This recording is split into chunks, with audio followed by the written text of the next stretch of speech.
All right, everyone, I think we have a critical mass here today, so we'll go ahead and get started because there's a packed agenda. I'll kick it off to Michael Ali to start and go over the agenda, and then I'll provide some welcoming remarks and housekeeping. Okay, I'm Mike Ali, Assistant Director with the State Construction Office. On the screen, you should be able to see today's agenda. After I cover this, Bailey will kind of go over some housekeeping items. We're going to get started by, I'll be covering kind of like a recap of EO 266's efforts to date, a little bit of history of floodplain management for state property.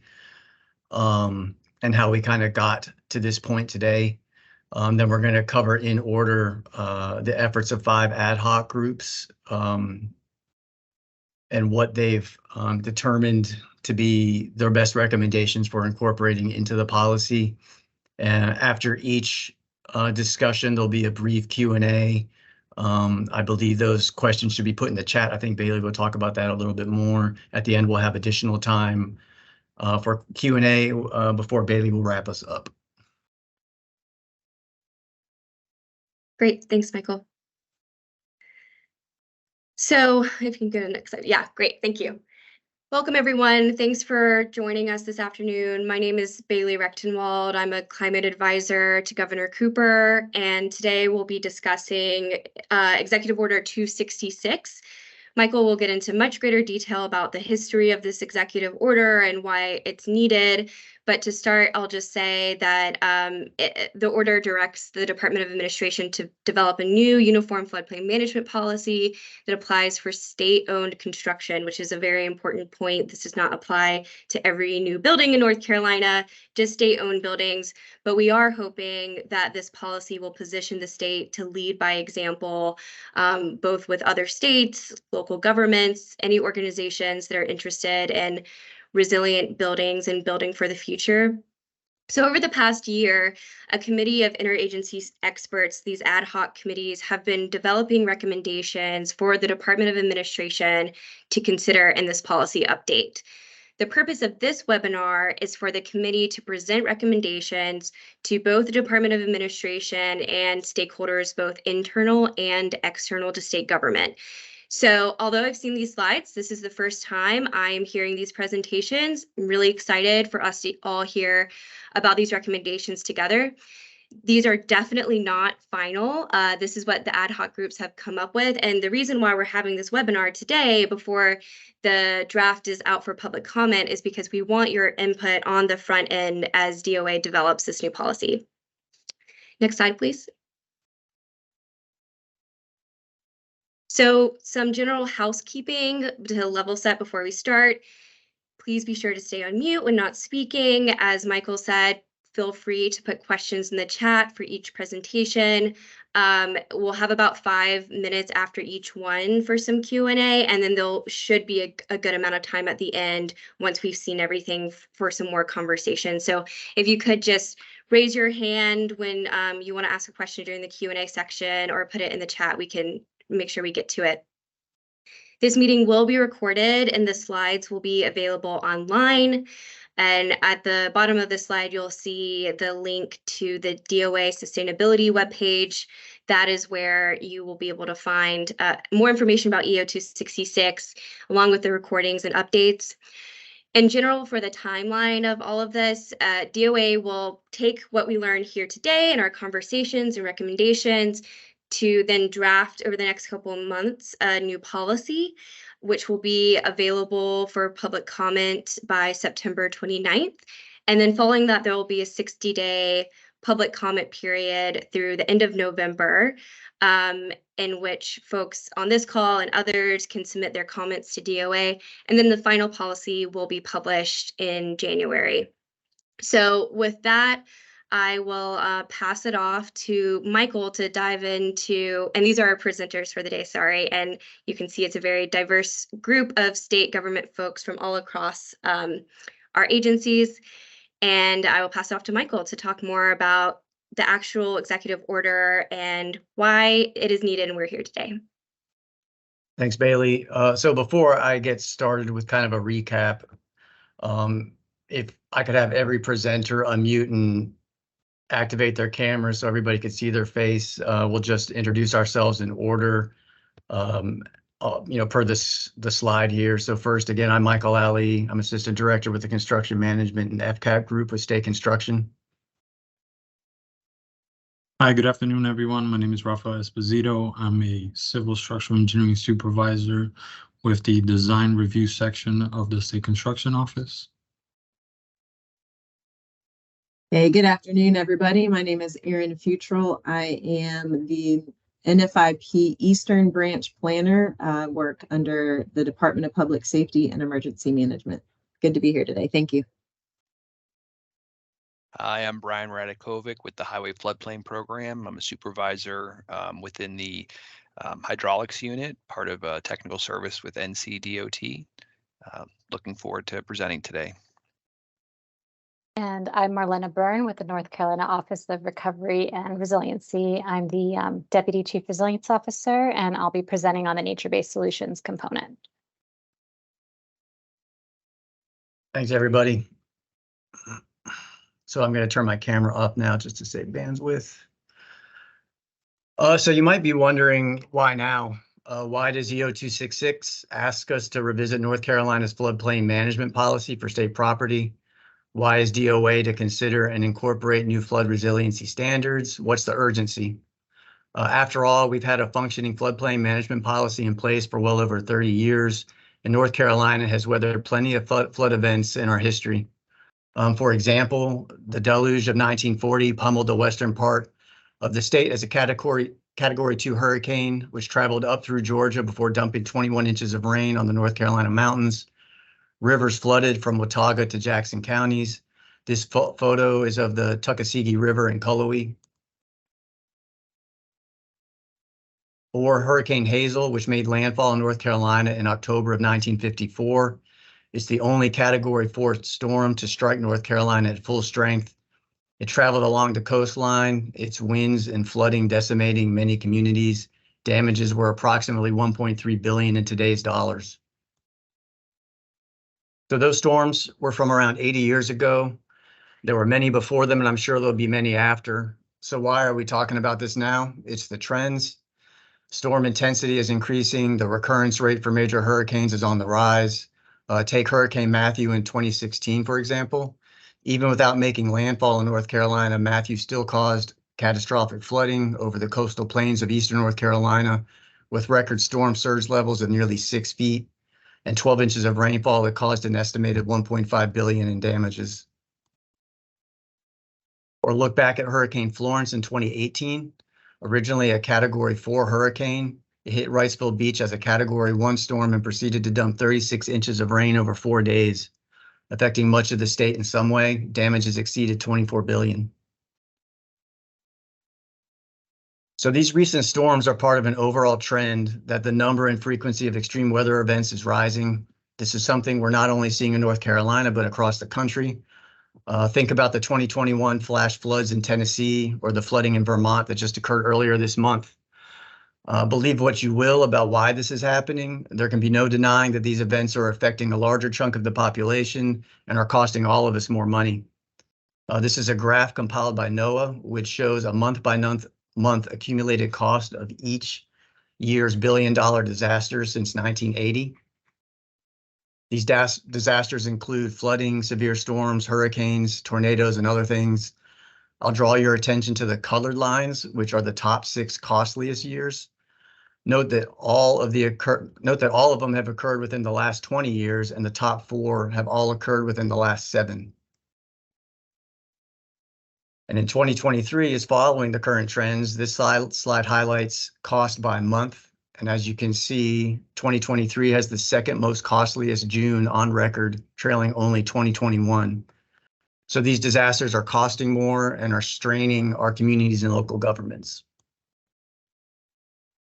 So with this information in mind, let's take a step back and look at a recent big picture resiliency effort in North Carolina and how this has led to our current floodplain management policy being updated.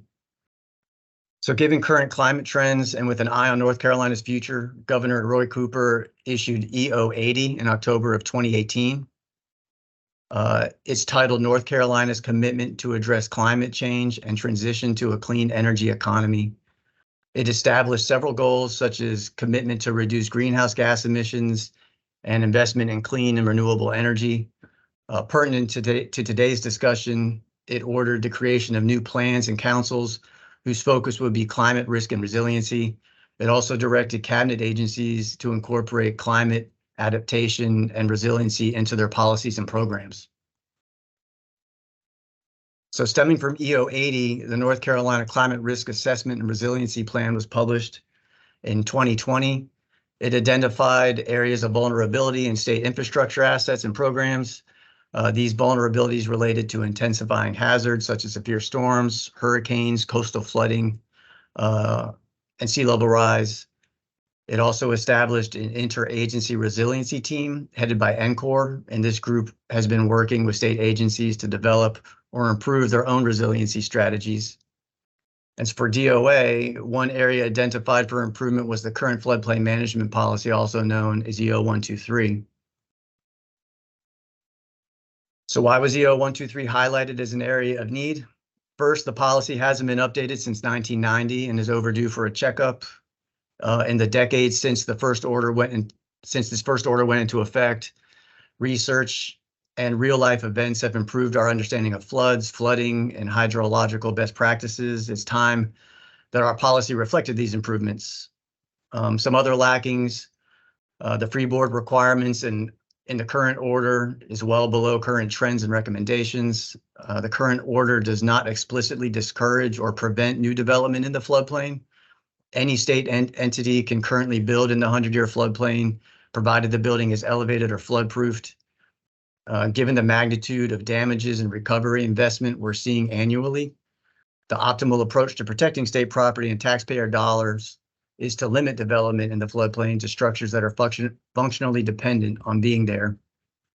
And lastly, sea level rise is not considered by the current policy, and we really need to be proactive in ensuring that state assets are protected. So EO 123 will be put out to pasture, and it's going to be replaced by EO 266. This new EO says that the Department of Administration shall work in conjunction with the Department of Environmental Quality, the Department of Transportation, Emergency Management, and the Office of Recovery and Resiliency to write a new policy specifically focusing on ways to reduce construction within the floodplain to the greatest extent feasible, minimize flood damage to state assets, consider the impacts of sea level rise and climate change, incorporate natural hydrologic conditions and the beneficial services provided by natural infrastructure, and to expand the policy to state-funded construction projects as permitted by law. So DOA created a primary committee, which has been meeting since the fall of 2022. We divided the EO 266 into defined efforts and created ad hoc groups to tackle each one. They're shown here in the middle. These groups have recently completed their efforts and presented their recommendations to the primary committee. We'll be discussing those recommendations in a few moments. But before we do, I wanted to introduce a couple of terms critical to understanding floodplain management. So the image to the left is taken from the NC FRIS website, or the Flood Risk Information System. It's a map of the flood hazard area. So here to the left is Zone X, unshaded. This is an area of minimal flood hazard, usually above the 500-year flood elevation. This area is currently unregulated. Here to the right in yellow, this is shown X shaded. It's an area of moderate flood hazard, usually between the limits of the 100 and 500-year flood. This area is also currently unregulated. Here in red is Zone AE. This area has a 1% annual chance of flooding and coincides with the 100-year floodplain. This area is regulated. Buildings in this area need to be protected from flood by dry flood proofing the structure, wet flood proofing when permitted, or by elevating a building's lowest finished floor above the flood elevation. And then lastly, this crosshatch is the floodway. It's similar to Zone AE with the added requirement that any development in that area may not cause a rise in water level.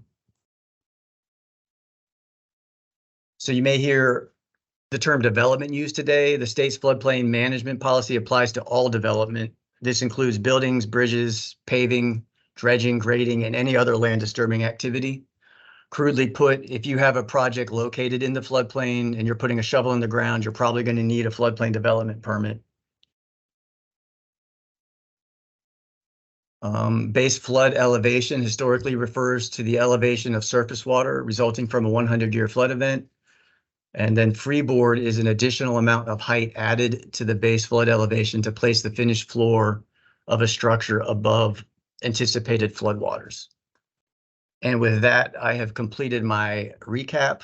We'll move on to the actual ad hoc updates, starting with Raphael, who will discuss improvements to EO 123. Hi, thank you, Michael. As previously mentioned, I'm an engineering supervisor with the State Construction Office. Our office is responsible for the administration and enforcement of the existing Uniform Floodplain Management Policy for state construction projects. I'm also the chair of the updating the provisions of Executive Order 123. And the goal of our committee was to address some of the deficiencies that Michael discussed earlier and find ways to improve and update the existing policy to align with the objectives of Executive Order 266.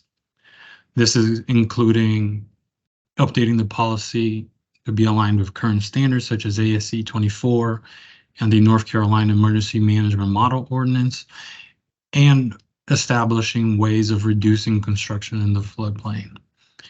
So first, we'll take a look at the applicability of the existing policy. Michael discussed some of the deficiencies earlier, but given that some of the audience might not be too familiar with the policy, I wanted to briefly cover some basics. As mentioned, the policy has been in place since 1990.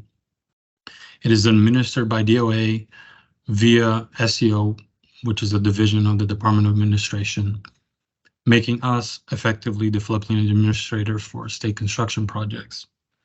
The policy applies to all development on state-owned land and private property leased to the state. As mentioned earlier, development means any made improvement or change, including buildings, mining, excavating, grading, paving, and storage of equipment or materials. So mostly we're dealing with state agencies and the university system. But there are some notable exclusions that I want to cover. One of them being DOT roadway and bridge construction projects and community colleges, which are excluded due to being on county-owned lands. We expect that the applicability of this policy will remain the same with the new update. So briefly, I'll touch on EO 266, what the objectives were and how they impact our ad hoc. The first is reducing construction in the floodplain to the greatest extent feasible. This might be one of the biggest departures from the existing policy. Our current policy does not discourage development in the floodplain. In the current policy, when a project site is located in the 100-year floodplain, the only requirement is that the project comply with the flood reduction standards. That means elevation above freeboard or floodproofing. In our ad hoc, we're proposing a new method of citing these projects, which I'll discuss later. The next objective was implementing measures to minimize flood damage to state-owned assets. This is not necessarily a change to what is currently in place, but it will involve some updating and increasing some of the criteria for developing in these areas. As mentioned before, there are also other topics that will be addressed by different ad hoc groups, including considerations for sea level rise and climate change, considerations for implementing nature-based infrastructure, and expanding the policy to state-funded construction. Next, please. So the first item I'll be talking about is the siting guidelines. These are meant to address the directive to minimize construction in the floodplain. We propose the inclusion of the following language in the new policy. that no new state-owned buildings or substantial improvement shall take place in a special flood hazard area or shaded zone X unless a waiver is granted. We understand that we can't prohibit development altogether, and we're cognizant of the fact that certain types of projects or project sites have no other siting alternatives. So we're still leaving a path for them to develop in these areas, but we're trying to filter out projects that don't necessarily need to be in these flood-prone zones.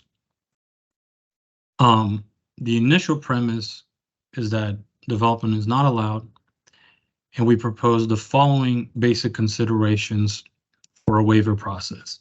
These are to account for a majority of the situations where, by function or by restrictions of a site, you have to develop in the floodplain. The first of which is water-dependent uses. These are projects that require continued access to the water.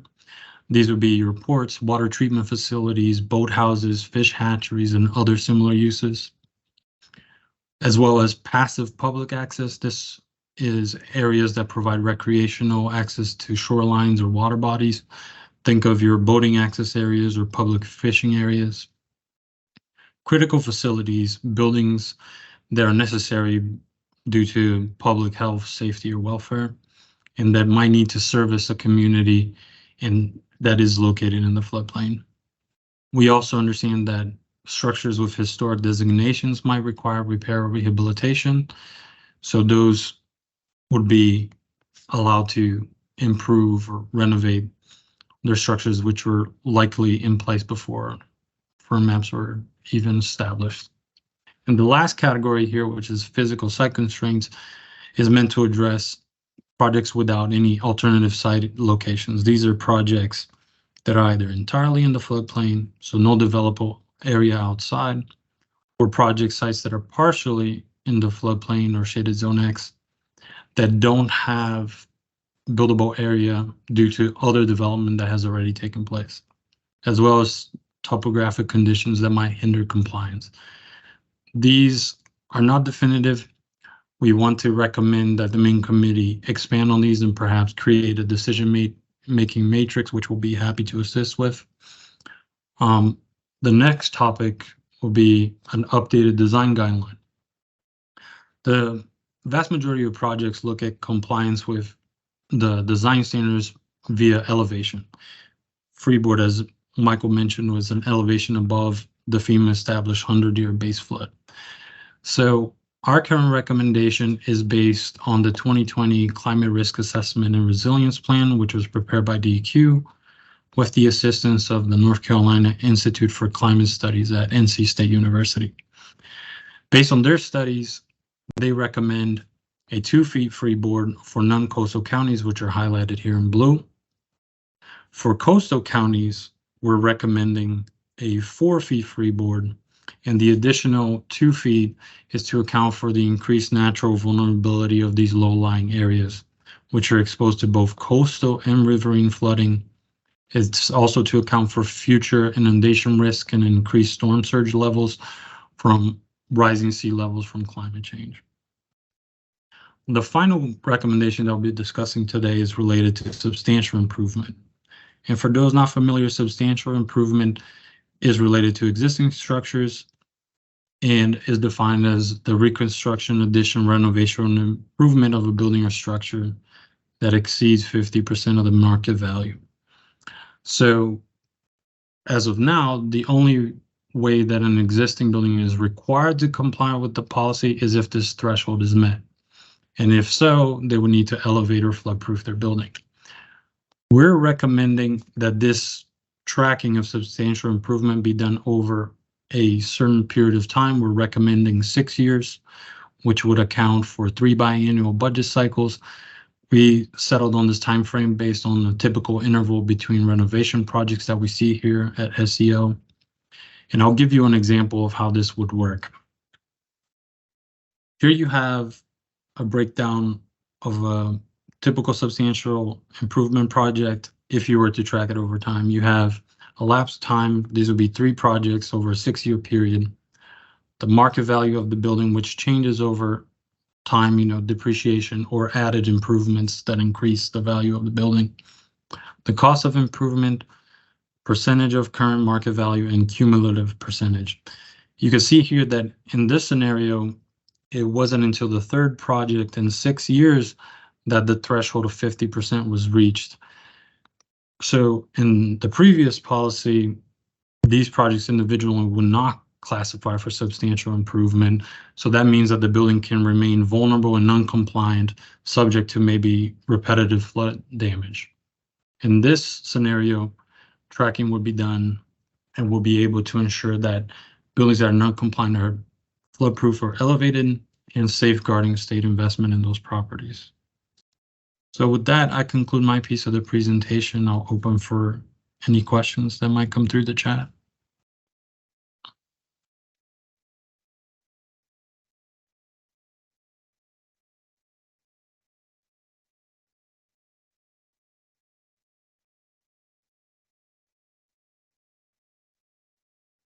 Raphael, it looks like I see a couple of questions. I'll go ahead and read them out, and then I guess I'll leave it to you or call on other ad hoc members to chime in. The first question is from Barbara Dahl. It says the modified language and the waiver list looks very reasonable. I am, however, concerned about the physical site constraints waiver category.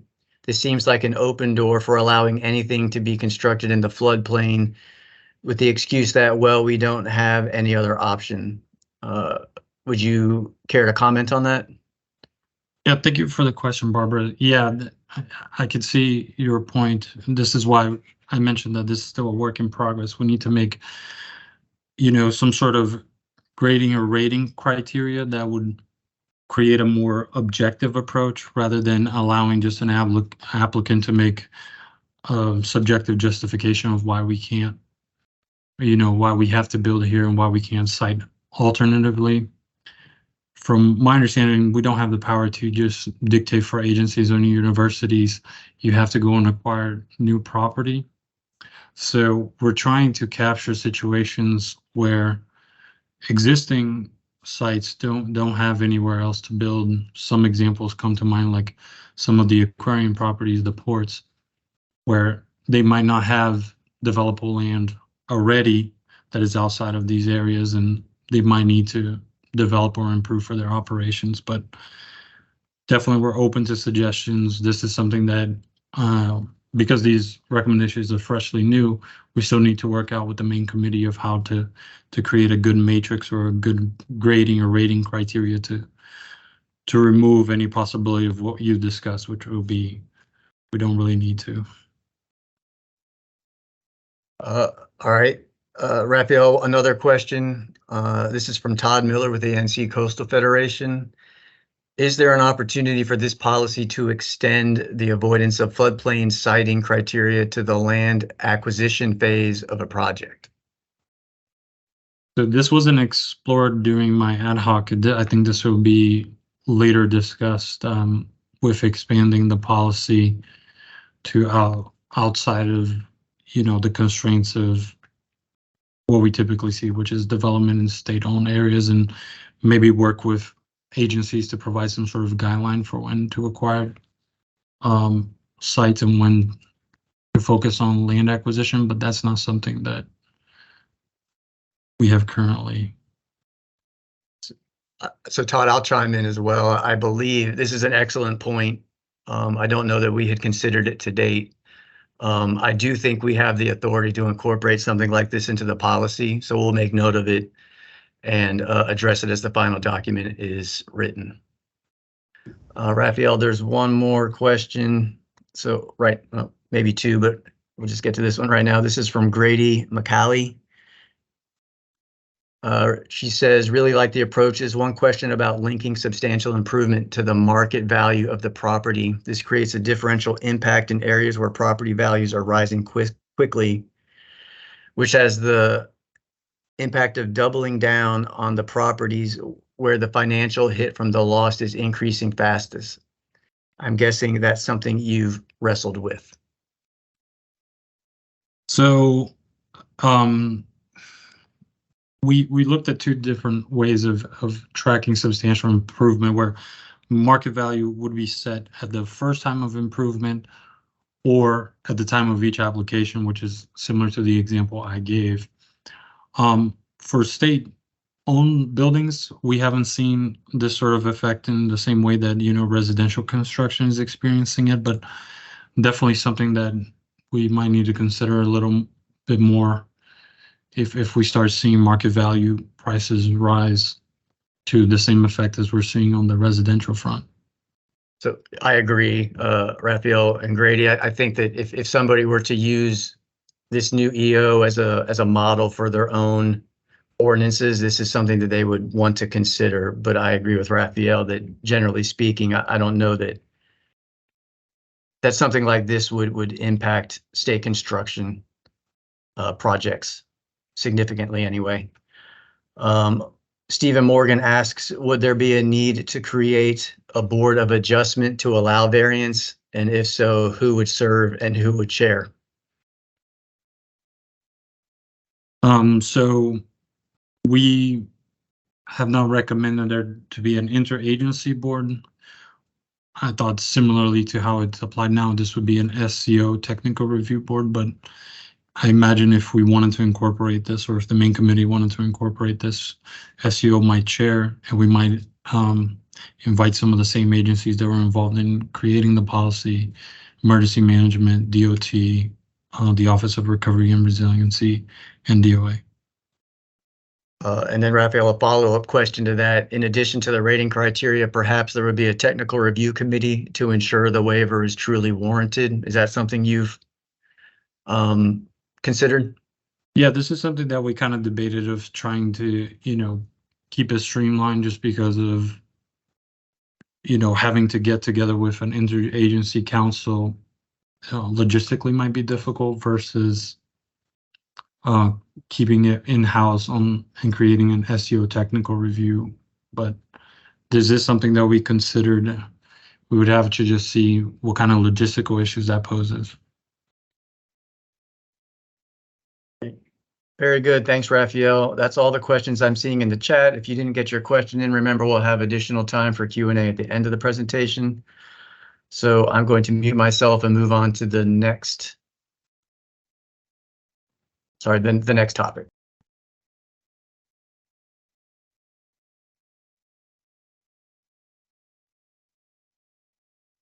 All right, good afternoon again. This is Erin Futrell, and we were tasked with, my ad hoc group was tasked with coastal zones and the consideration of sea level rise.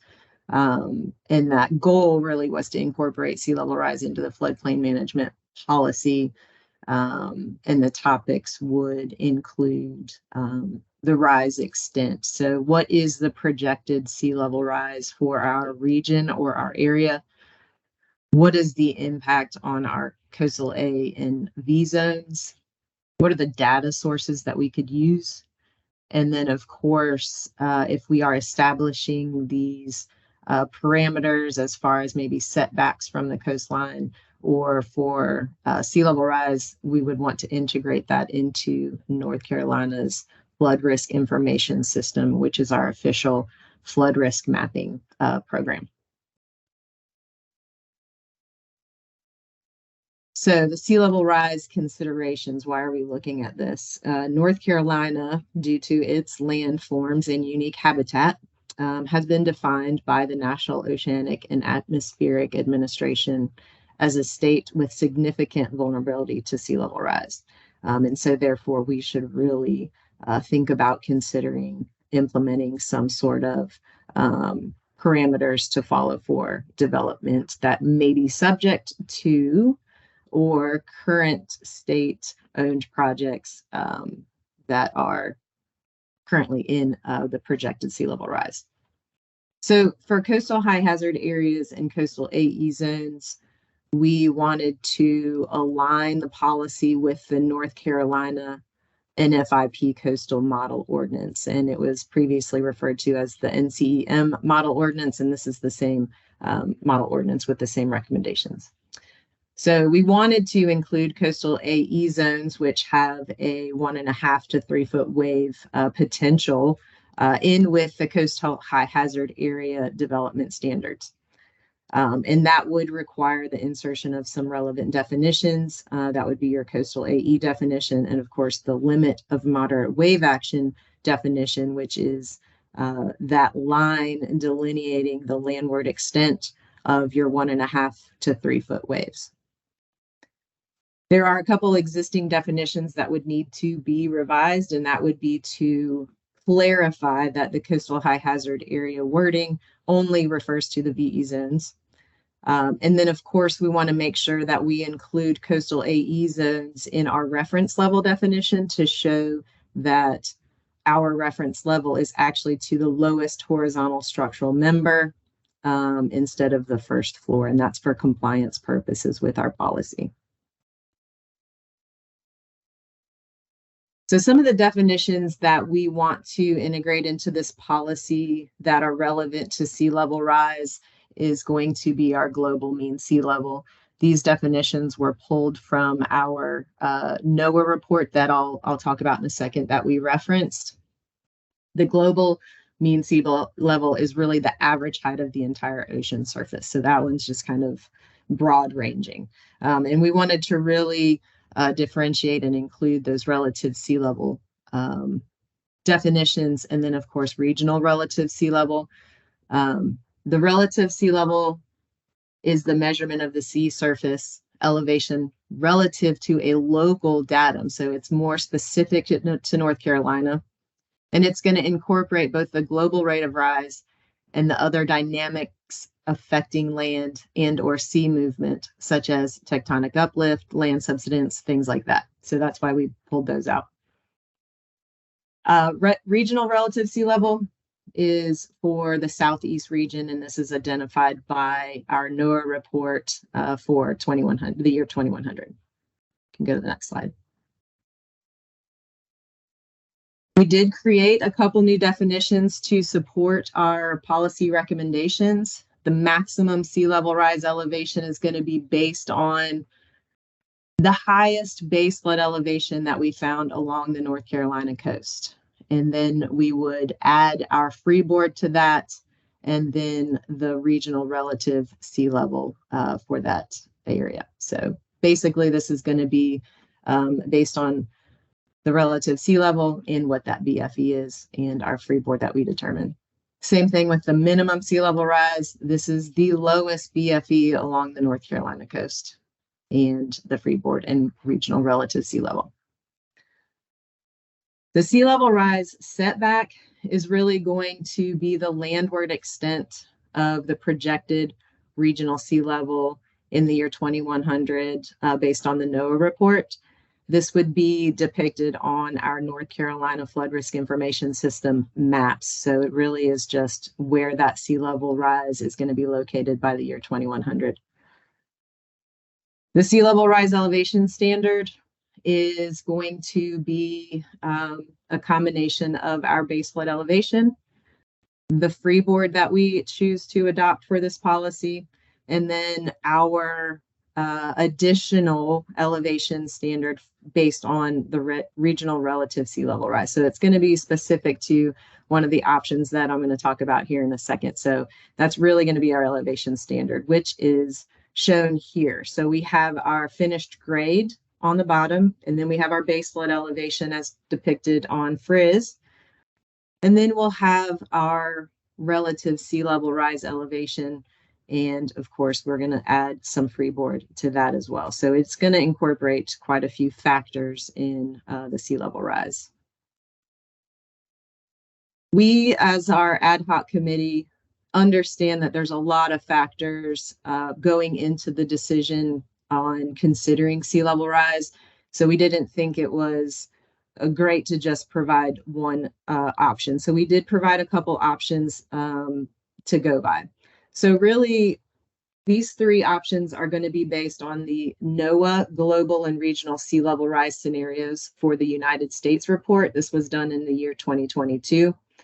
So the high option, the highest predicted regional relative sea level rise was 6.9 feet. And so if we base our recommendations on this higher scenario, we want all development waterward of the projected regional sea level.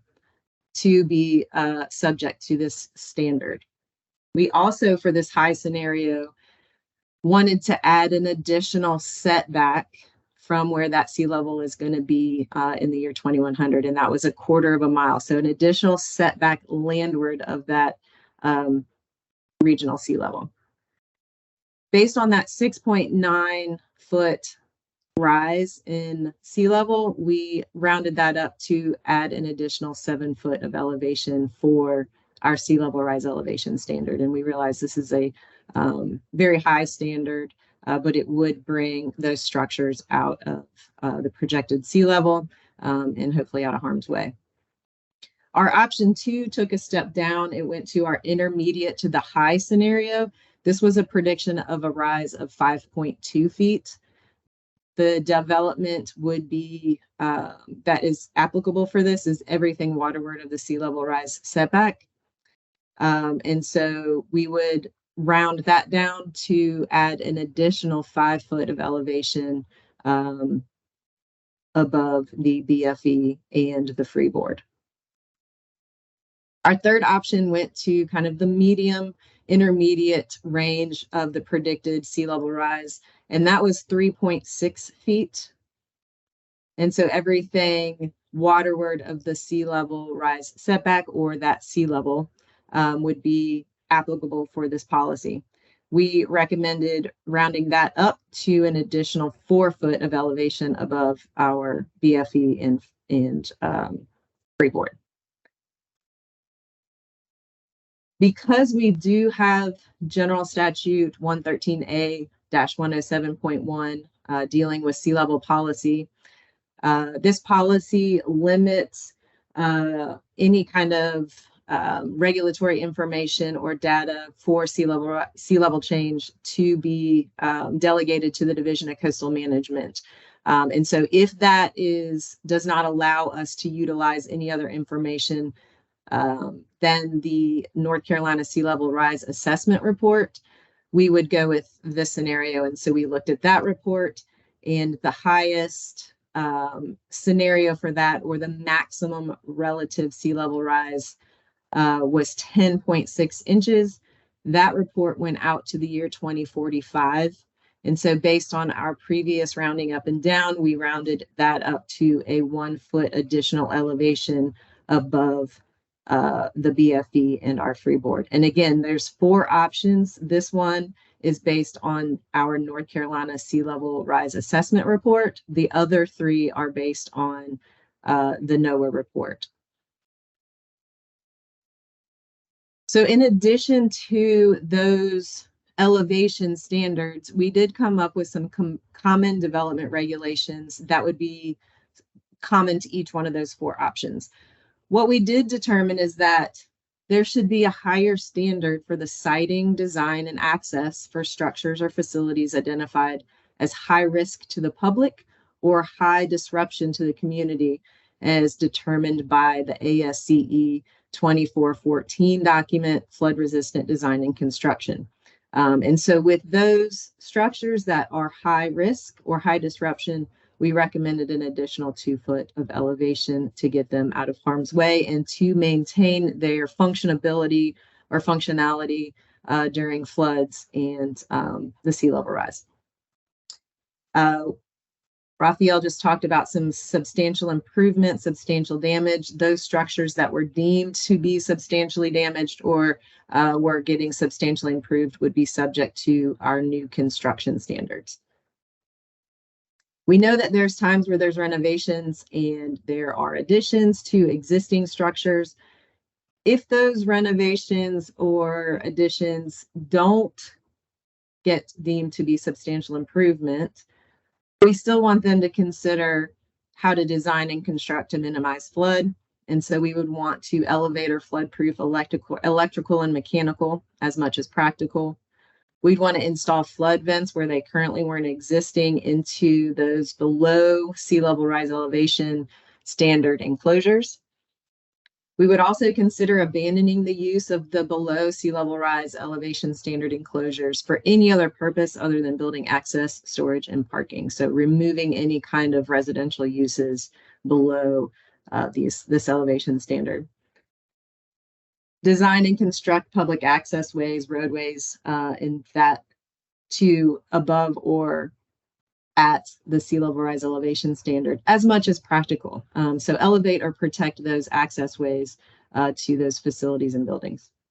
And then when they're non-residential, consider flood proofing as much as practical based on our FEMA technical bulletins for dry flood proofing. We also want to consider and plan for the relocation of existing structures, sites, facilities, and roadways, access ways impacted by sea level rise. So we want to discuss providing a specific time frame in order to evaluate each structure waterward of the sea level rise. And in that, we would consider where is the existing first floor or regulatory reference level? What's the flood zone and the BFE? What's the anticipated sea level elevations for the years building up to the 2100 projected sea level rise? So we'd look at 2040, 2060, 2080, and 2100. What about the potential for resiting? What are those locations? Cost benefit analysis, and then potentially property acquisition to relocate those facilities.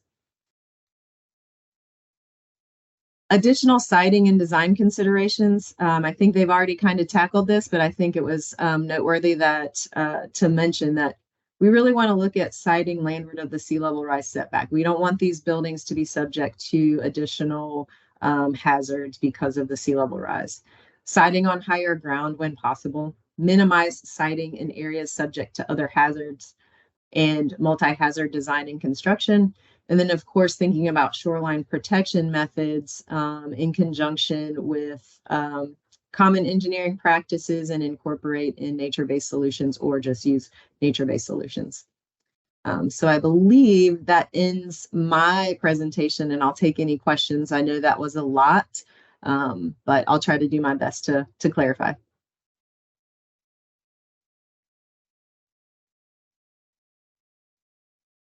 Thanks, Aaron.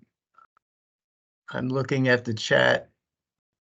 We just had a question come in from Todd Miller. I'm just going to go ahead and read it. It says groundwater levels shoreward of mean high water are directly influenced by sea level. This means that areas landward of wherever the shoreline migrates will become increasingly wet and flooded as sea level rises, especially as existing drainage systems become ineffective. Your proposed landward setback would take some of this increased groundwater flooding into account. However, in many low-lying areas along our coast, groundwater levels will rise many miles inland as sea level increases, and the floodplain can be predicted to expand significantly directly as a result of sea levels.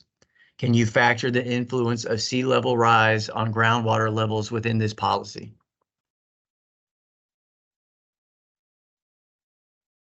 I would say that that would definitely need to be a consideration in siting of any of those structures seaward of that, and those sites would have to be evaluated upon completion. And Michael, if you want to add to that, please do. I'll just add that we currently do run into, situations analogous to this, just with the currently regulated floodplain, even though it's not regulated technically. If we see something similar like this happening, where we have believe that like groundwater elevation could influence like a buried vault or some sort of subsurface construction, we'll oftentimes point it out as a potential deficiency, and we'll suggest, added anchors or dead weight to make sure that, it doesn't, buoyancy forces aren't forcing it out of the ground, which could lead to damage elsewhere. So I could assure you that at the very minimum, that is something that we would consider as these new maps are rolled out and we get a feel for like what this line is of sea level rise. But as far as like incorporating it further, I would just say that we will look at it and consider it as our efforts move forward. I will add too, that additional setback from the sea level elevation, it can be incorporated in any one of those options. So it's open for their discussion once the committee gets these recommendations. All right, we have a question from James Mancari. It appeared that in one area you noted bottom of structure versus other locations noting floor elevation. Can further clarification be given? Absolutely, thank you. So in AE flood zones, AO flood zones, those that aren't really considered high hazard or coastal AE, your compliance measure is measured to the first finished floor. So where, if you have a structure that's a little elevated on a crawl space, your reference and compliance level is going to be to that first finished floor. In coastal high hazard areas and in coastal AE zones, they're going to be pile, column, pier built, and they're going to be measured to the lowest horizontal structural member for compliance, because we want those structural components, the horizontal planes above the wave action. We don't want the waves to be hitting the sides of the building. So we're really wanting those to be elevated higher. And so that's why I referenced the lowest horizontal structural member. I hope that clarifies. Yeah, I think it does. And he has a follow-up question. Does Session Law 2023-64 address ESG factors have any impact on the policy recommendations? Hey, Michael, I can take this one. So thanks for that question. No, the addressing ESG factors new law would not impact this. That is about primarily investments that the state, from a treasury perspective, is making, like in folks' retirement funds, and it also has to do with employment decisions and how folks are hired. So this does not, this legislation would not impact this policy. Thanks for that question. Aaron, another one from Grady McCauley. I like making sure the guidelines are at least as strong as the NFIP model ordinance. If that model ordinance gets stronger in the future, will the improvements automatically update in the state policy?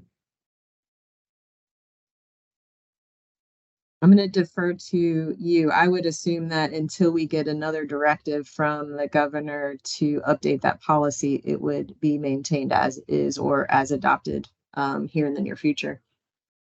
I would agree with that, but I'm going to answer yes and no. I think there are some aspects. Once the executive order is issued, it's going to be static. We have talked about pushing some of the recommendations into guiding documents or guidelines that are issued by state construction, which we have more flexibility to alter or be more responsive to what's going on elsewhere. But anything that's written into the policy itself probably would not be changed, probably for the next 30 years or until this effort is done again. But I will say, maybe to your point, that as flood maps are changed and increased, I do believe that sea level rise will be incorporated into some of those new maps. So in that sense, I do believe that the policy will grab that new information and incorporate it into how we regulate the floodplain.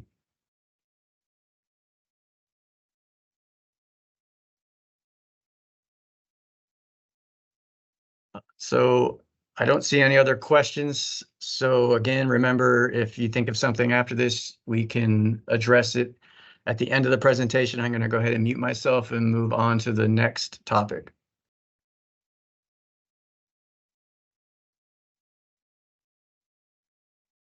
Hi, everyone. My name's Brian Radakovic with the Department of Transportation.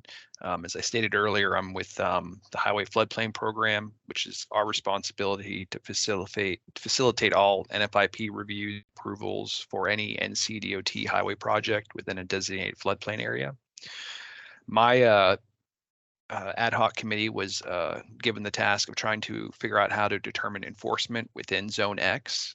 So our goal was to try to expand that policy beyond the special flood hazard areas. We had to look at shaded Zone X's, unshaded, and what kind of enforcement triggers we had to look at. Next slide. So as Michael noted earlier, we have mapped areas that zone X relate to areas that are yellow right there on the map, and then there's the non-colored side.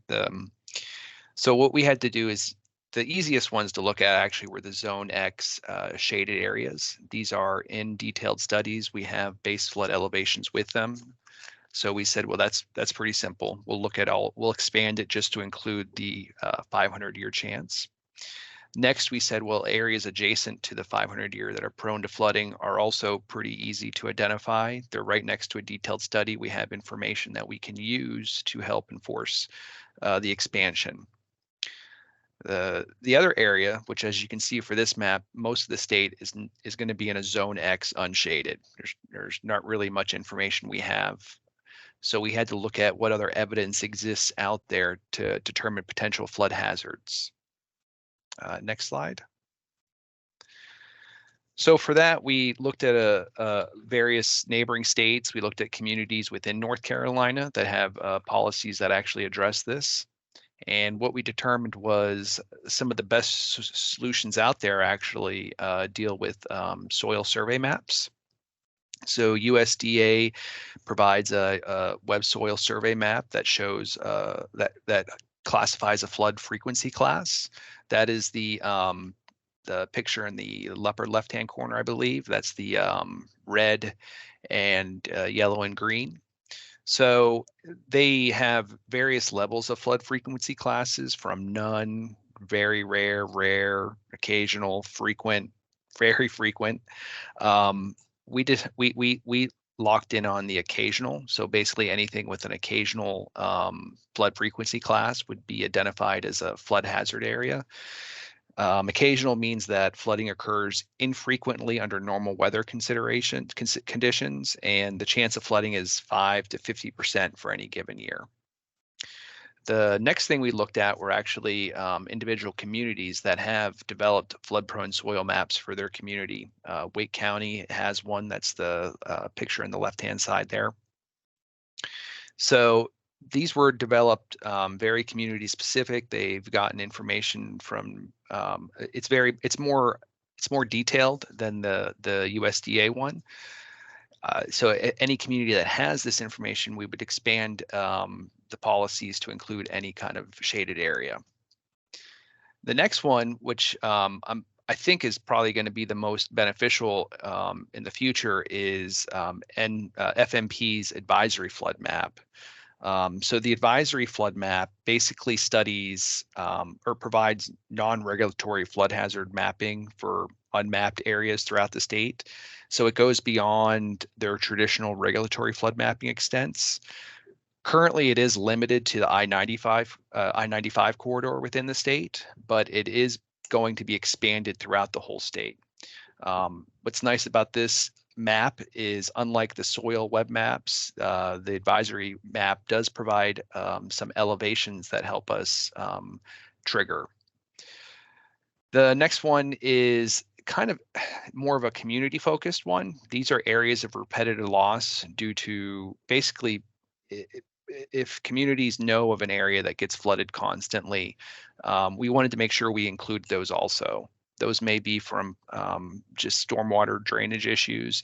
And we wanted to make sure that, even though it may not be on a soil map or an advisory map, we would still have those inside the policy. Next slide. So now the question was, what kind of triggers do we look at when we're in this zone X or unzoned shaded X area? So, all new construction and improvements, as I'm sure will be defined elsewhere in the policy, that we are calling in a flood risk area. The lowest floor, including the basement, shall be elevated to an elevation that we're describing below. So the areas that were yellow on the map, these are the 2% annual chance. These are zone X shaded. They should be elevated to at least the 0.2% annual chance or 500 year, or 2 feet above the adjacent BFE, whichever is greater. In areas prone to flooding, these are the areas right next to the zone X shaded, the yellow on the map. These areas should be elevated to at least the 2% annual chance or 2 feet above the highest adjacent grade. The harder one is areas that have not been studied, but there's evidence of potential flooding hazards. Those are basically from the soil maps or the repetitive loss areas. Since we don't have any elevations for those, the best we could come up with was we should at least elevate those to 2 feet above the highest adjacent grade in the area. And then with the flood advisory map, like I said, there are elevations provided.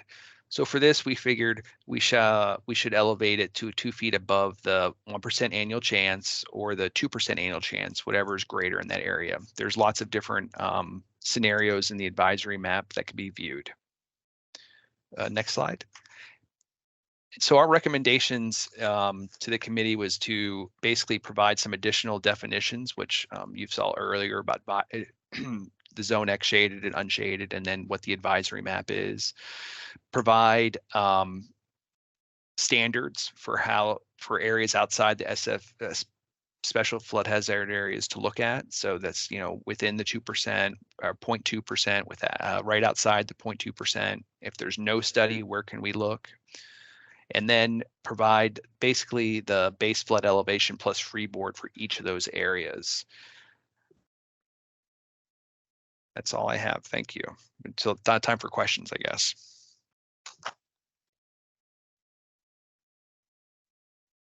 Thanks, Brian.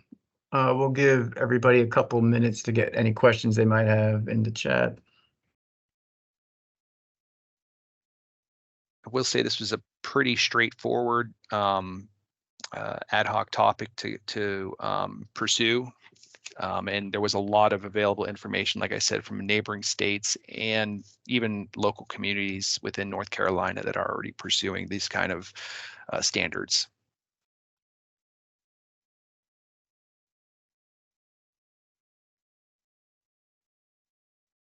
Well, Brian, it looks like you lucked out for now. No questions. You might get hit up with some at the end, but for now, we'll just move on to the next one.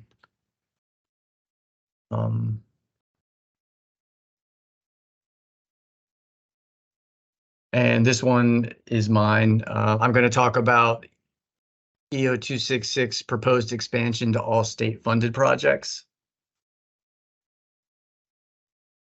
So here's the language taken directly from the EO.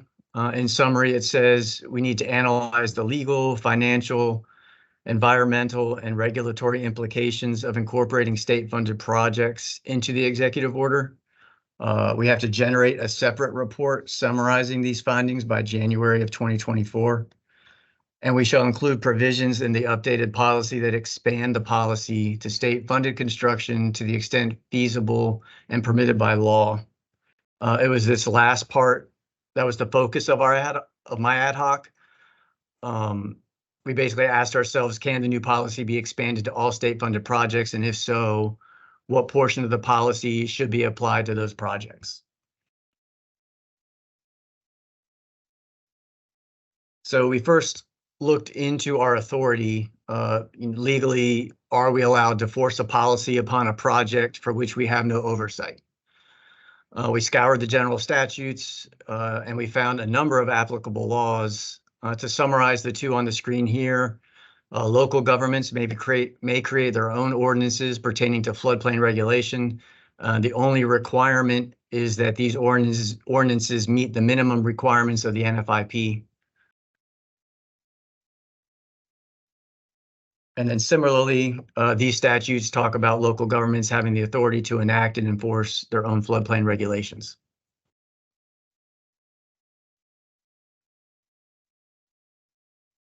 So the ad hoc held several meetings with the Attorney General's office and DOA's General Counsel to discuss these statutes and what, if anything, could be added to EO 266.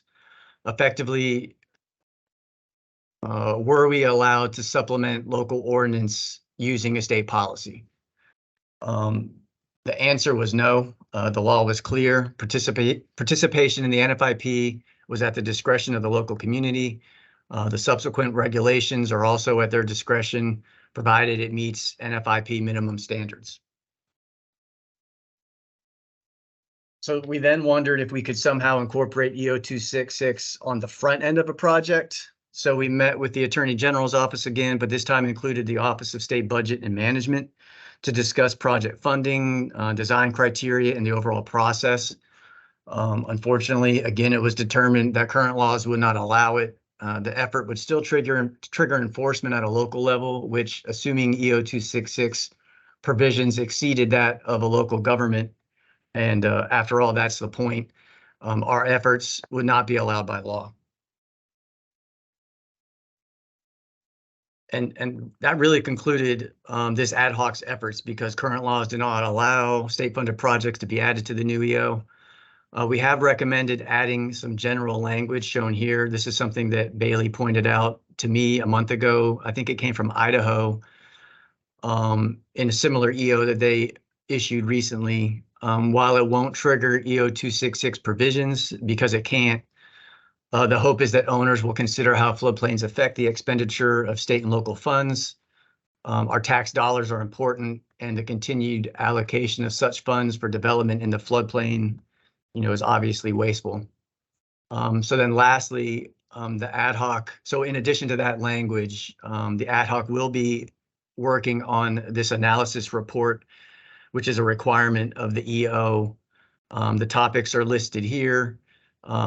This will kind of be done in concert with the overall policy, but will be pulled out of the actual document. In addition to the findings, we may propose a possible law change. Regardless, this will be done by January 2024 as well. So that concludes my ad hoc. I'll address any questions if there are any.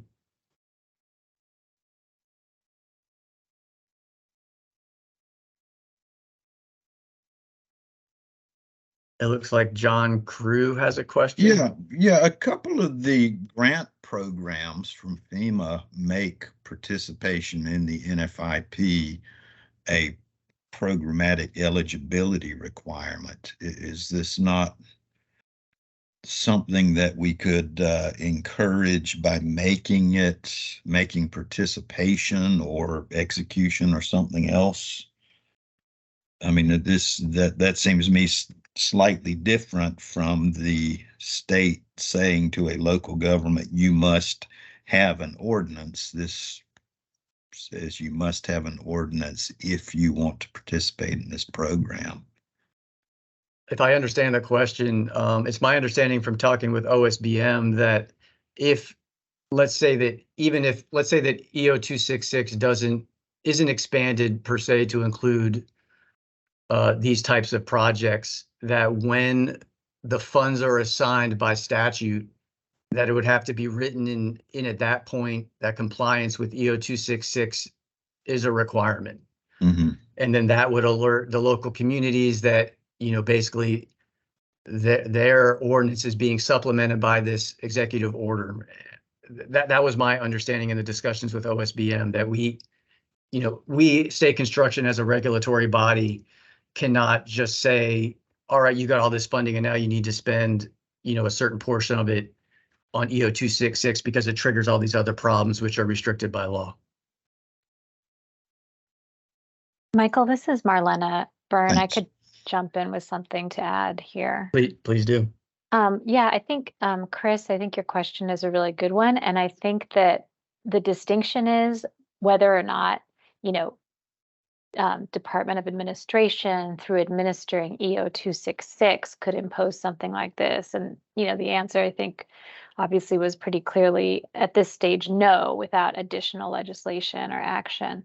But that's a very different question from whether or not a given state agency, as part of their own administration of funding, through a grant program, through their own programming, could potentially under their program include additional requirements. So like one example that I'm aware of is NCORE, which is, the North Carolina Office of Recovery and Resiliency, my department. We do a lot of rebuilding and reconstruction and new construction of houses. And some of that is in areas that are subject to flooding. And we actually, as part of our own construction requirements, impose additional elevation above the base flood elevation, even if whatever local jurisdiction we're constructing in doesn't require that. So that's just part of our own contracting provisions that we require a certain amount of elevation.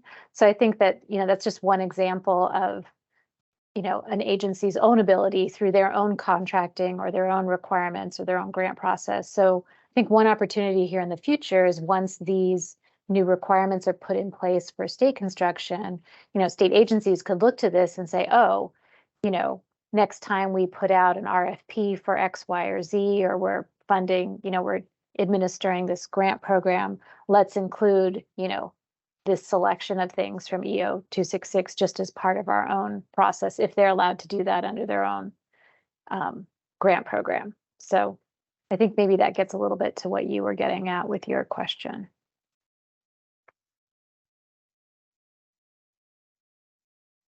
Yes, ma'am. Thanks, Marlena. We got one other question, which goes back to Aaron. We'll go ahead and address it now. If I understand the question, this is from Barbara Dahl, and if I can understand the question correctly, was your year 2100 limit of sea level rise, did it consider the North Carolina legislative imposed restrictions? Yes, she showed if the General Assembly's limitation on sea level rise, and I just didn't get to write down what that would lead to as far as the 2100, what we would use for our predicted. So the report completed by the Coastal Resources Commission Science Panel went out to the year 2045. And so that would be the report that we could use, and that would be how far that projection would go out. And so that was what that 10.6 inches of sea level rise was based on for the year 2045. Okay, so you didn't give like a continued linear trend out to 2100 was what I thought you might have said that, but you didn't. Okay, thank you. Yeah, we discussed trying to extrapolate forward, but thought we would be limited by the science. It would be just an extrapolation and not be supported by what the science panel had found. I think that's a good question, Barbara. We may consider that. I mean, the law discusses a rate, and if our policy is really trying to look at the year 2100 is the date that this policy, our projects will be affected up until that date, we may try to infer a rate from that report, but that's still to be determined. Okay, thank you. I am sorry, but I am unable to answer my phone at this time. Please leave your name, your telephone number, and a brief message. So I don't see any other questions. If everybody could mute themselves, we'll move on to the last topic. Sure. Michael, are you advancing the slides? Yeah. So the last topic, this is Marlena Byrne again from the North Carolina Office of Recovery and Resiliency, and I was asked to chair the Nature-Based Infrastructure Ad Hoc Committee. Just by way of background, I got involved in this project because our office is tasked with standing up the interagency resilience team, and pretty early on in that group being formed after the 2020 Climate Risk and Resilience Plan called for it. One of the topics that came up in our discussions, the group is made up of kind of higher level programmatic staff from all the different state agencies, the cabinet agencies, and also the Department of Agriculture. This topic came up, that the state construction standards for construction in the floodplain for state-owned buildings had not been updated since 1990.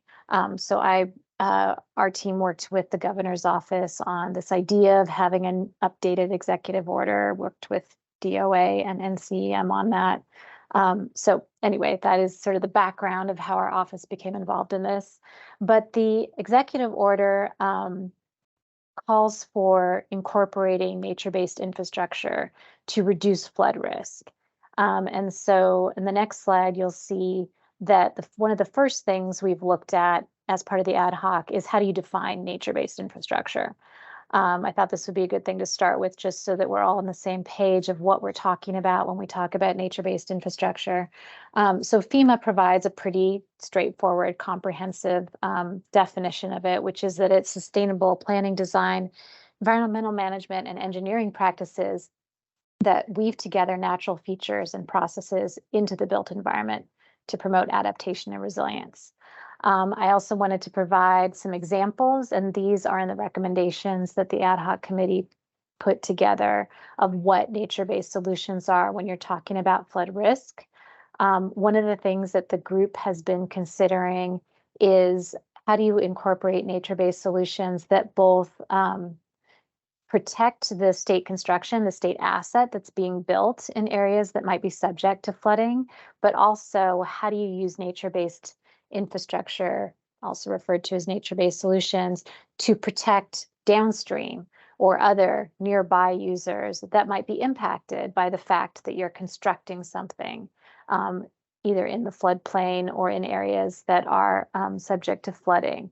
So here's a list of some of those examples of the types of nature-based infrastructure, nature-based solutions that you can use. Some of them are, directly involving nature specifically, like land conservation, wetland and floodplain restoration.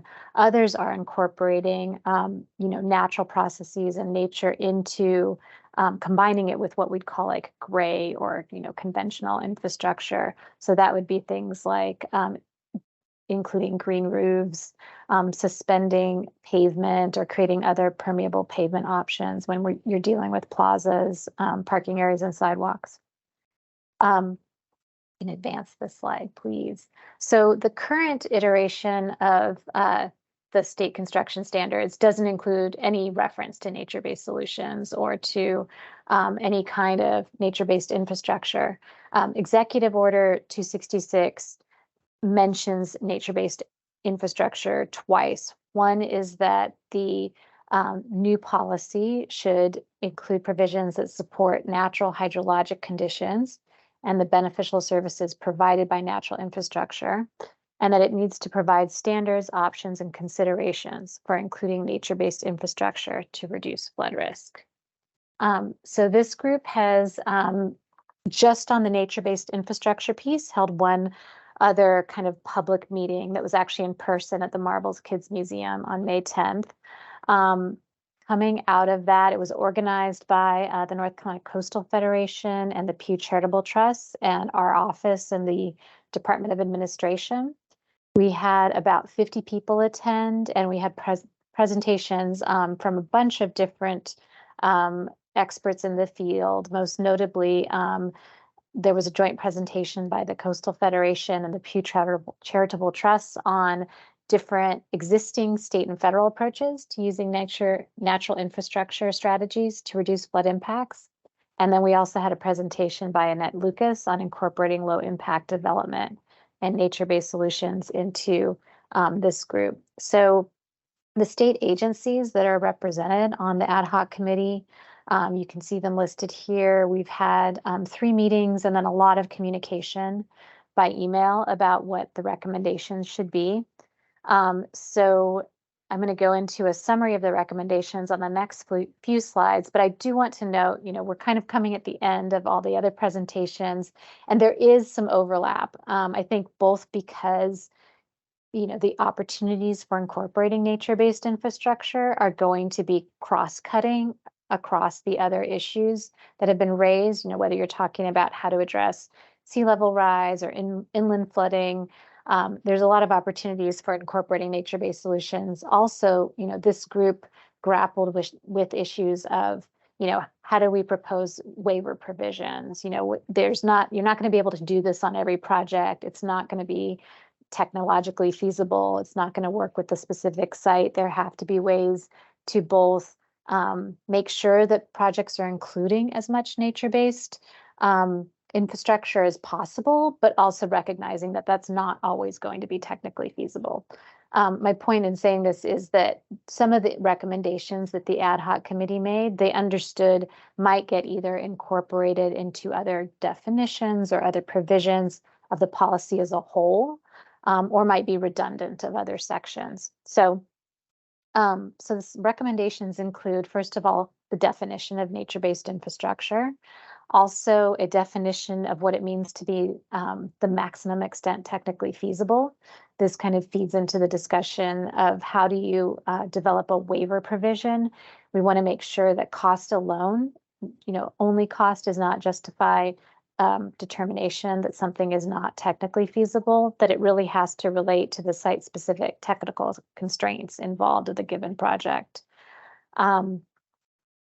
The recommendations also talk about what the benefits of nature-based solutions are to both reduce flood risk and also that you have a lot of co-benefits that come out of nature-based infrastructure, such as, which are also important to the state and to state assets, such as improving water quality, reducing urban heat, providing recreational opportunities, and also providing overall resilience to climate change. We also talked a lot about in the group about what kinds of projects should be subject to the nature-based infrastructure requirements. They wanted to make sure that it was buildings, parking lots, sidewalk, and driveways, if any of those were getting both new construction, but also expansion and renovation of existing construction. They did include a recommendation that this not apply to something that is solely an interior renovation or something that would just be like resurfacing existing pavement areas as long as there's no new land disturbance. So the requirements that they suggested and are recommending to the larger committee are that nature-based infrastructure to reduce flood risk be incorporated into projects to the maximum extent technically feasible as defined, that we include this kind of nature-based infrastructure as early in the funding and planning process as possible so that they're incorporated, early on into the budget, that we understand what it will cost to do this, not something that's kind of like tacked on at the end. They also recommend that we avoid siting projects in areas of high flood risk, which is overlaps with one of the recommendations that's coming out as just part of the overall policy, and also avoid any new fill or construction on fill areas of high flood risk. They also recommend specific stormwater control measures. So the Department of Environmental Quality currently has a stormwater design manual that provides an option for using volume matching as a way to meet the stormwater design guidelines. And so one of the recommendations from this group is that projects be required to comply with the volume matching requirements. This did pose a significant concern for the Department of Transportation, which operates under the Clean Water Act. They have an individual permit for their discharge, and that has a lot of specific requirements, including it incorporates provisions for nature-based solutions. So the way that the group recommended was that the base requirement would be that projects comply with North Carolina Department of Environmental Quality's Stormwater Design Manual, except that the North Carolina Department of Transportation, because it has a very detailed, specific individual permit, it comply with its permit requirements and incorporate nature-based solutions for stormwater management to the greatest extent feasible and as consistent with their existing permit from the EPA. And then they also recommended the use or required the use of living shorelines and other natural infrastructure to stabilize banks near waterways. The group recommended a waiver provision, and this could either be a provision that is a standalone provision for the nature-based solutions, or more likely will be incorporated into the waiver requirements for the overall policy. And that waiver requirement is based on the idea that there should be compliance to the maximum extent feasible. The group also made a couple additional recommendations separate from the language that they were recommending for the policy itself, for the nature-based solutions policy. One was that there be language included generally to state that if anything in the policy conflicts with other legal requirements that the project comply to the greatest extent allowed by law with the requirements of the updated uniform floodplain management policy. And then they are also recommending that, these nature-based solutions really don't have to only apply from a practical, feasibility standpoint in areas of high flood risk. They really could apply to any state project that, reducing runoff, reducing stormwater impacts from any state construction is an important thing to do.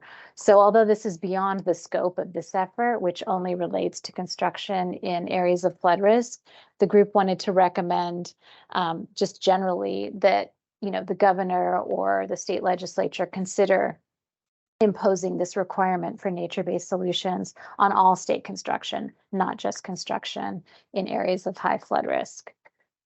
So those were the recommendations that have come out of this ad hoc committee. I'm happy to take any questions. It looks like there's a couple that have already come up in the chat. Yep, so it looks like there was one comment for Zone X, which maybe I'll come back to. I think there's one additional comment. This is from Hunter Freeman. I'll just read it and maybe you can comment. It says, we need to discuss volume matching with NCDEQ. The rules require that matching be achieved on an annual basis, whereas other stormwater regulations are based on a single storm event, 1 inch, 1.5 inch, or 1 year storm. Additional permitting tools may need to be developed. Yeah, Hunter, do you want to unmute yourself and elaborate on that at all, or? Yeah, happy to, and thanks for the presentation. This is related to a project that I'm working on, and some other folks on this call are familiar with as well. But we just ran into a little bit of a permitting, I don't know what to call it, miscommunication, or just a little bit of a hassle, in that the volume matching rules say volume matching must be achieved on an annual basis, and I believe until the most recent version of the SNAP tool was released, the state didn't really have a calculation program, which left reviewers in a lurch because they didn't really have any way of reviewing and determining that volume matching had been achieved. So if that becomes a requirement, I would just strongly suggest that we also look at how to, I'll say, streamline or at least add consistency to that permit documentation and project documentation package, so that we know, as engineers or applicants, we know that we can submit plans and have confidence that they meet the standard that's being requested.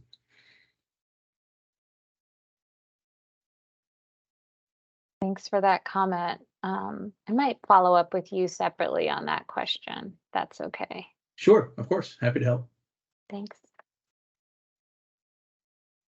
Anyone else with questions pertaining to Marlena's presentation, feel free to get them in the chat.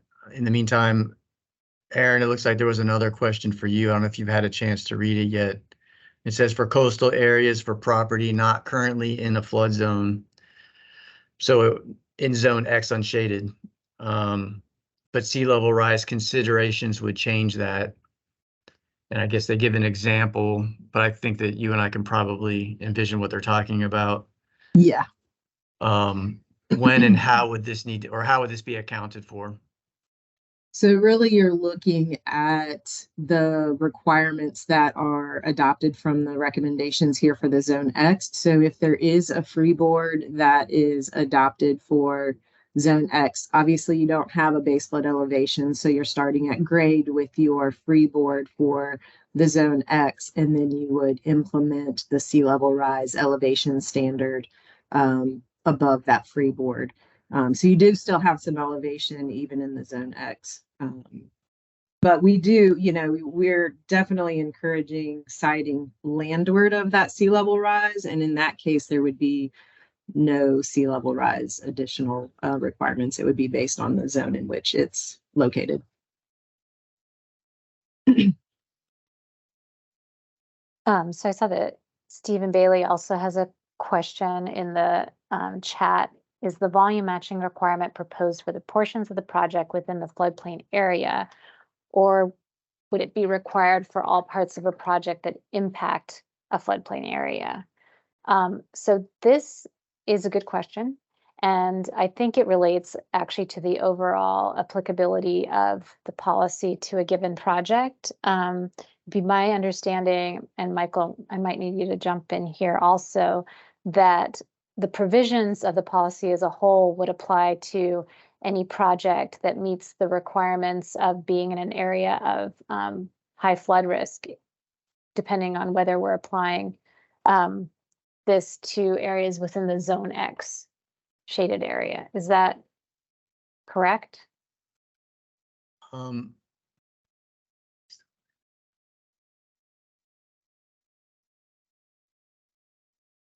If the question is, what are the extents that we're going to consider these provisions, I don't believe it's limited to the floodplain per se. That it could be, I believe that this policy is kind of morphing in from just a floodplain management policy to somewhat of a flood mitigation policy as well. So somehow, maybe through substantial damage provisions, we're going to be looking at areas well outside the floodplain that are damaged repeatedly by either storm, lacking infrastructure or some sort of, urban flooding, where we could identify, and if damage, again, using the substantial damage provisions, we would consider including some of the requirements Marlena recommended. Did that get at your question, Stephen?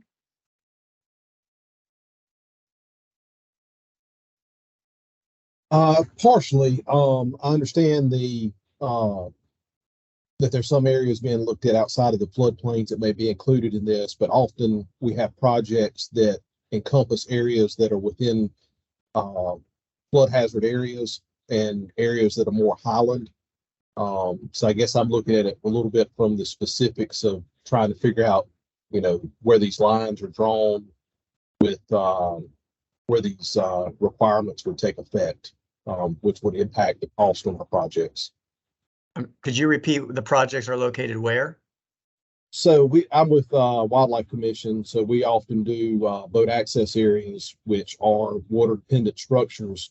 So we may have a access road, and part of our parking lots would be on basically high ground or areas that would be outside of flood prone areas, but they migrate into flood hazard areas. So I was kind of trying to see if you were thinking these would apply to everything within a given project that touches a flood area, or kind of being divided, would be a dividing line between what's in an area and what's not.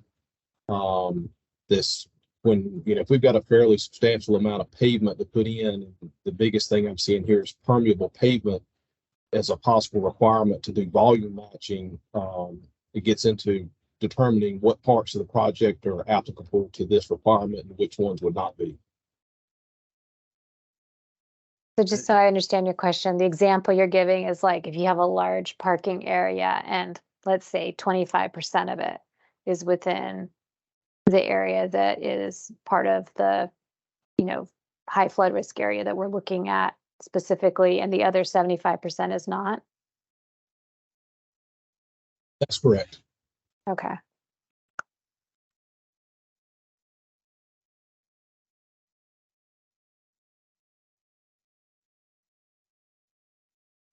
So yeah, I think we need to sort this out a little bit more. It would be my answer to that question.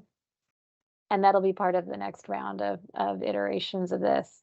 Barbara Dahl also made the comment in the questions in the chat that says adopting the volume matching on all state properties would help to prevent increasing flooding of properties downstream of our state properties. So maybe this is a good idea. And then Stephen Morgan made the comment, I was thinking Wildlife Resources Commission may be an agency that needs special consideration, particularly for boater access.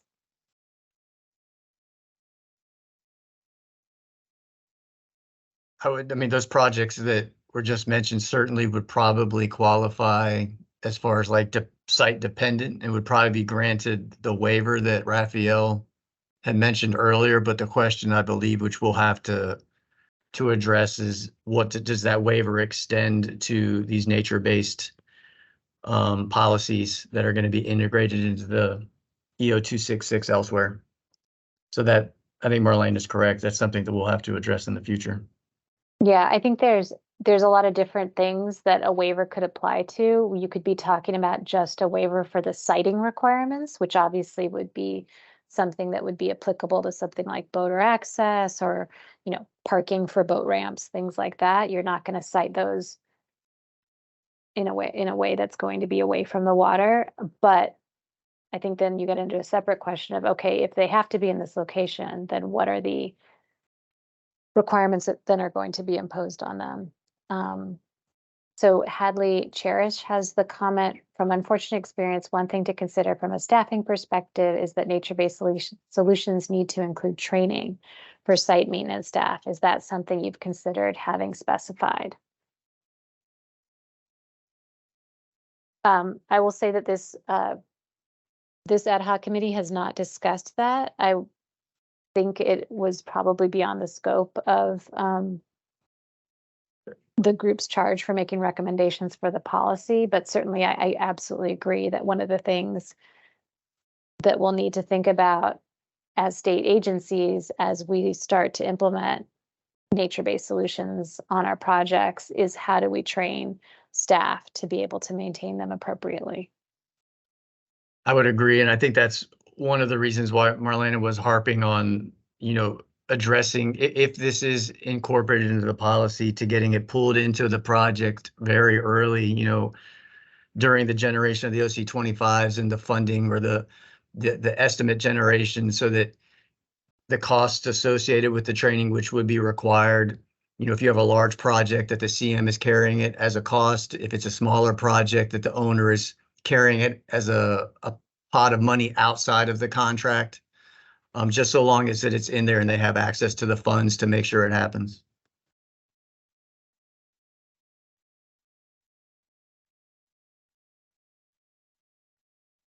Thank you for all your comments and questions. I've been taking notes. I know we're recording this, so I know that Michael's going to get into sort of what the next steps are. So there is still a lot of opportunity to incorporate these comments into what will be the final product. So thank you. So Bailey, I forget the agenda. Do you want me to go ahead and talk about next steps, or did you have something that you wanted to talk about first? Oh no, I mean, we can talk about next steps. We can also take time. We're doing really well on time, so maybe we can open up to more general questions and thoughts that folks have, having seen the entire presentation. But if you want to go ahead and talk about next steps as well while folks enter their questions in the chat, that'd be great. Sure. So I mean, the next steps, I believe everybody can appreciate is to get a draft of this policy down. We've already begun working on it. We're using the EO 123 as a base. We're going to tackle each one of the ad hoc efforts kind of in order, starting with Raphael's. So we've already started adding some definitions, and we plan on, incorporating this waiver process. And I believe that the reason that we're doing it in this order is they seem to kind of build on each other, as maybe you saw that, Raphael's waiver process is probably going to be used by the other ones, the other ad hoc, so that if we can set up a foundation or a strong foundation applicable to what we're already doing, hopefully we can integrate, some guidance or guiding worded language for things like sea level rise or nature-based solutions or whatever. So I believe that will be issued in the next 2 months. Within the next 2 months, it will be distributed probably to the primary committee as it's being worked upon, and then somehow Bailey, I guess, will get it out for public comment. And I would probably rather get questions and comments back as opposed to like edits. So maybe if we could get comments via email or some other mechanism so that we have time to digest them.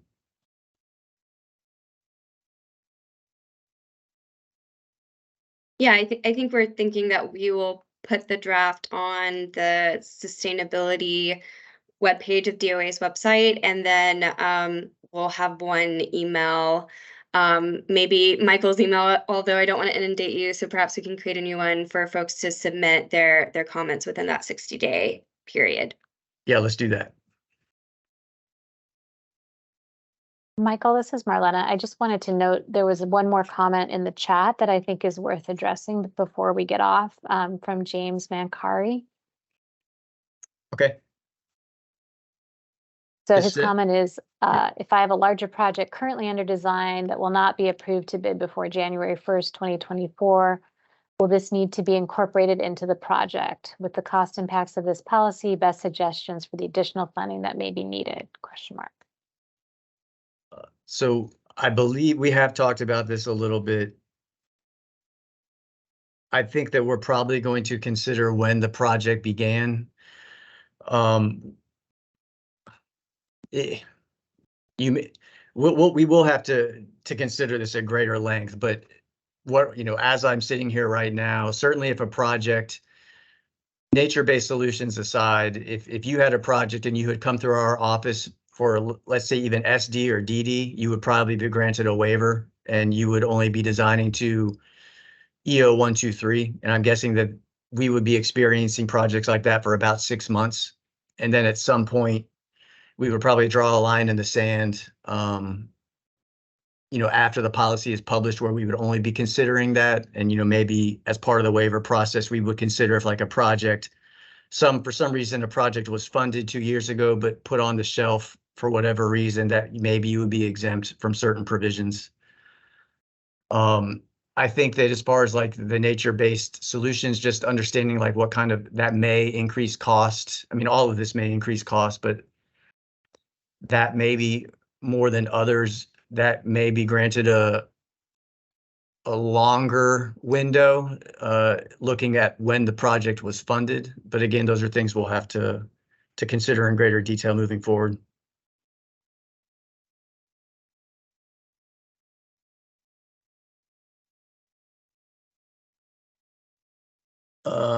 Looking at some, it says, will comments be incorporated? This is from Richard Boyard. Will comments be incorporated in state hazard mitigation plan?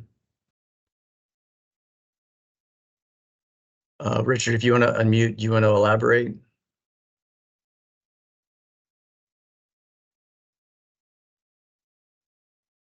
If I understand correctly, experts are hired to help develop the state hazard mitigation plan with several agencies, I think led by emergency management. They get into a risk analysis for universities and I believe state agencies because of the Disaster Mitigation Act of 2000. So there's various documents out there, so I just wanted to see about the transition, if they are coincide or if they're separate from one another. And I was just seeing how, if any way that the information can be shared from one group to another group. Michael, I can, oh, go ahead, Bailey. Oh, I was just going to say that the most recent hazard mitigation plan is on the street. It's been published, so not in this cycle, but we have Chris Crew on the line. I don't want to put him on the spot, but that is to say, he leads the hazard mitigation plan update effort, and we have other folks who have been involved in this process as well. So I don't know if, Chris, you would offer any thoughts, but there definitely is collaboration from groups working on similar efforts. Sorry, now my mic's off. At very least, we can do an update to the plan with fairly little FEMA input and meddling in the process, or we could just do in the next update cycle, we could begin to include some of these things as identified mitigation measures in the plan. And that doesn't necessarily reserve any funding for them, nor does it create any sort of obligation on the state to carry through with those activities, but it does at least put them out where people can see that various agencies have collaborated on this. I think in particular of interest for that, exercise would be looking at the equity side of this, because that's going to become a, more and more salient feature of FEMA's reviews of these plans in the public.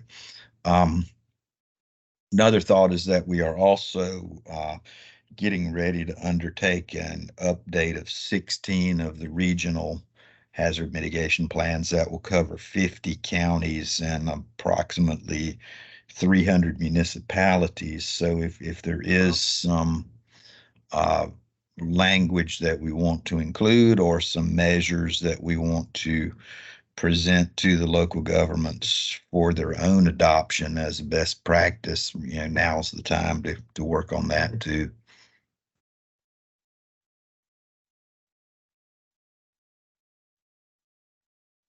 So Thank you, Michael. Any other questions about that?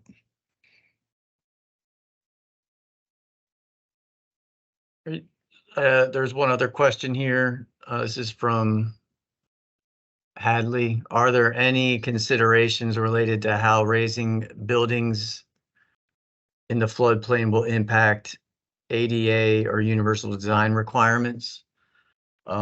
I'll take a stab at this, and then I'll ask emergency management to either confirm or build upon what I say. That I believe things like this are presently or currently addressed through our variance process. And this is different than the waiver process that Raphael had mentioned. ADA may become a consideration if your site is limited such that elevating it would prevent compliance with code elements. Something like that, I do believe that you could be the project or the structure could be granted a variance. But that's it. I mean, as far as like if the building elevation increases, you're increasing sail area and your foundations have to increase. I don't think that, overall cost is not grounds for a waiver. I don't know if anybody else has something they'd like to add. I'm going to show you pictures of what must be a $60,000 ramp that went on to a structure that was recently elevated in Edgecombe County. I mean, it's, cost is an issue there. Michael, this is Steve Garrett. So, we kind of have to consider all those design elements. So, I mean, that's part of the design process, and those ADA compliance and universal design requirements should be considered in conjunction with the flood elevation requirements. Also, kind of building on what we discussed earlier is, maybe that's not a good site location for a particular facility. So it really depends on all the site-specific dynamics, whether it's a retrofit to an existing structure or new construction. But certainly we can have those discussions, and, we have to meet all of those design requirements and compliance elements at the same time. Good point. Thanks, Steve. So I think that's all the questions that I'm seeing. Bailey, do you want to take it?